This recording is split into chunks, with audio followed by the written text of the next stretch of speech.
Welcome. I'm Dr. Elaine Doherty. I'm co-director of the Mind and Heart Research Lab in the Kinesiology Department, as well as author of 3 books on emotional health and resilience and a regular contributor to Psychology Today. What I'm going to be talking to you about today is the importance of developing a sense of self-empathy and self-compassion as you may be navigating some really troubling emotional times right now, and how the ability to be able to do that really contributes to emotional resilience. So you may be feeling all kinds of craziness right now. Tensions around the election for sure, fears around COVID, overwhelm about what this whole online learning is asking you to do. You might be feeling feelings of loneliness, feelings of despair over the lack of diversity or inclusivity that you might be seeing going on in our culture right now.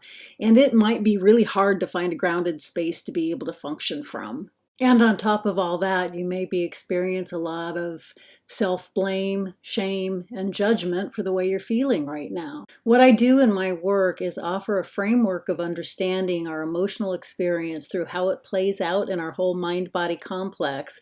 And then through that understanding, it actually offers us a blueprint for change. Because the truth is that we are human beings, and as long as we're humanly alive, I'm not talking about what happens after we die, but as long as we're humanly alive, our experience gets filtered through and facilitated by our bodies and our whole mind-body complex. So, I'm not just talking bodies from your shoulders to your toes. And unfortunately, a lot of our traditions will cut us off from our whole mind-body complex, saying that the body is bad or we're not supposed to live in our bodies. But the truth is that as long as we're humanly alive, our whole mind-body complex facilitates our experience. So it's important to understand how that all works, and that every moment of every day we're transforming. The second truth here is that we have 2 systems or 2 drives that guide us every moment of every day. We have our fear response drive that gets talked about a lot, but we also have a drive called our calm and connection drive.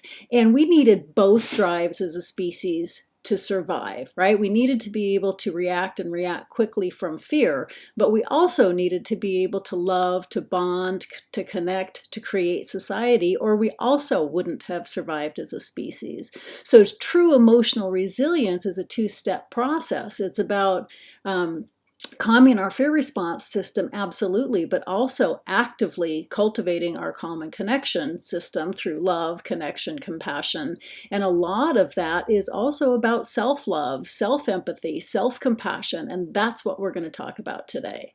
The important thing to understand about these 2 systems that drive us is that you cannot be physiologically grounded in both at the same time. One or the other is dominant. And when one or the other is dominant, you see, feel, behave, make choices, see opportunities from that drive. In other words, when your fear response system is flooding you, all you can see and perceive is from that system. But also when your calm and connection drive is dominant, you see and feel and behave from that system. So the question is, how do you authentically, because it's not about just thinking yourself out of it. Positive thinking doesn't work unless you believe it. So the question is, how do you authentically switch into a place where your calm and connection system is dominant, even when you feel the chaos of everything that's going on around right now? And my